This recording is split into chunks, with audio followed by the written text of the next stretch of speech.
Good afternoon, ladies and gentlemen.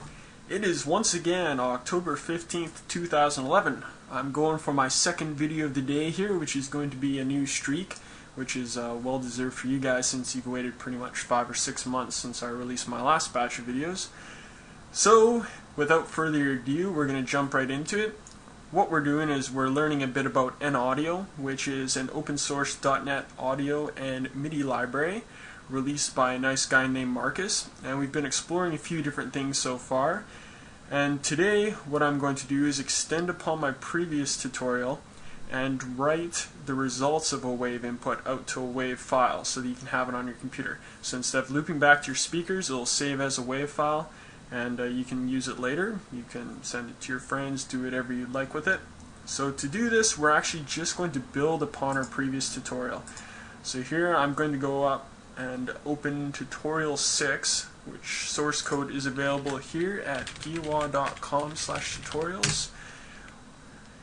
Every single video and source code package is available on the website, completely free to use, so you can download the latest tutorial 6 code here from this RAR file. Alright, so I'm going to go, and this is just going to be tutorial 6, and I'll add one new button, if I could find it, and instead of the start button, this is going to be a wave file button or something like that. I haven't thought enough about it to come up with a clever name. Let's see. What to call. I'm just going to call it wave. Alright. So I'm just going to move this code up near our previous start button code because it's going to be so similar. We just want them right beside each other. Alright, so to do this, we're going to need to enlist the help of a new N-Audio class called a wave file writer. So here we go. It's my wave file writer, and I'm just going to call it wave writer. And I'll set it to null to start. Now we can pretty much copy paste a lot of this code here. So I'm going to go and take all this code that deals with getting the actual device number, and I'll just paste it here into my new method. So to recap what happened in the last tutorial is we have a list that has all of the devices that we can record from, and here we go and ask our list what the device number is by just getting that list item's index. Then we go and create a new N-Audio wave input device. We set its device number to that index, and then we get a new wave format. In this case I chose 44.1 kilohertz, which is pretty standard, and then I requested the N-Audio library to go and get me the capabilities of that device and find out how many channels we can use. So if it's a 2-channel device, we'll get a 2-channel wave format, etc.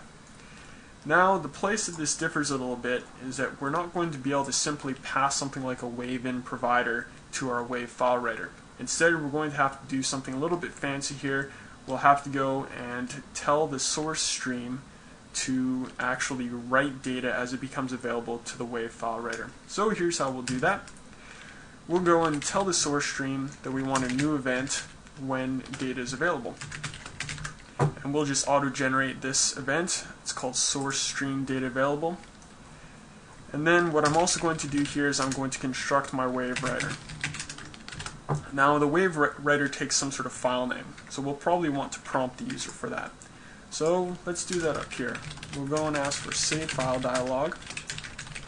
And just to make it easier on the user, we'll provide a filter here which ensures that they choose something that has the wave file extension, since that's what we're writing out. And then we'll query them for it. And that's all there is to it. So we'll go and request the user for a location. We'll use that location for our wave file writer, and we'll provide the same format as our input device for the wave output device. That way everything's matching up. It's perfect. So we'll go take the source stream's wave format, and the last thing to do is to tell our source stream to start recording. Alright, now we need to go and create our method here that deals with new data available on the source stream. So this is pretty easy. I'm just going to copy this method name, go and create this new method. It takes a sender, and it also takes, let me think about it, it's going to be one of these wave in event args.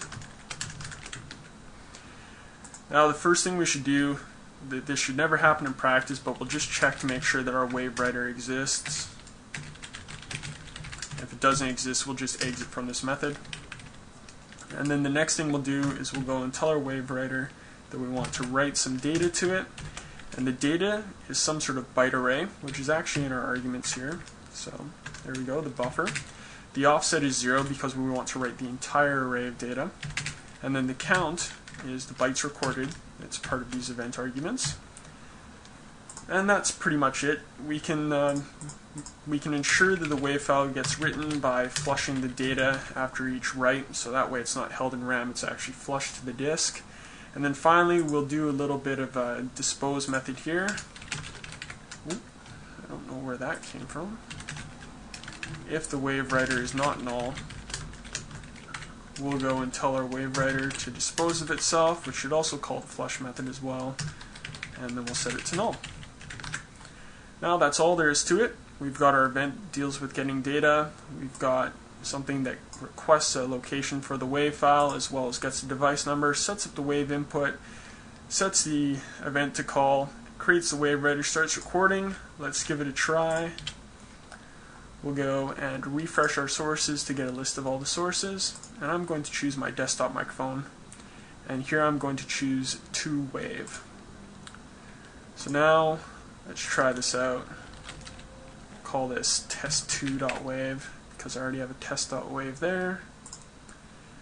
Now, assuming everything's working well, I should have a recording that's being generated on my desktop that includes my voice and everything I'm saying right now. So here we go.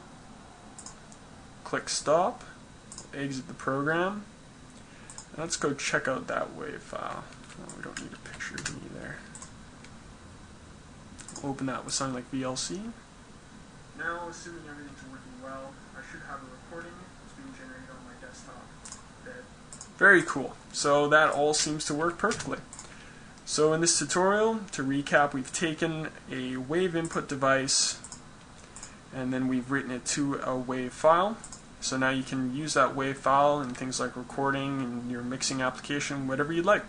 So I hope this tutorial was useful. As always, all the tutorials are available for you to download, watch, anything you'd like here on guillawa.com/tutorials. Source code is always available. And as always, have an awesome day and enjoy your coding.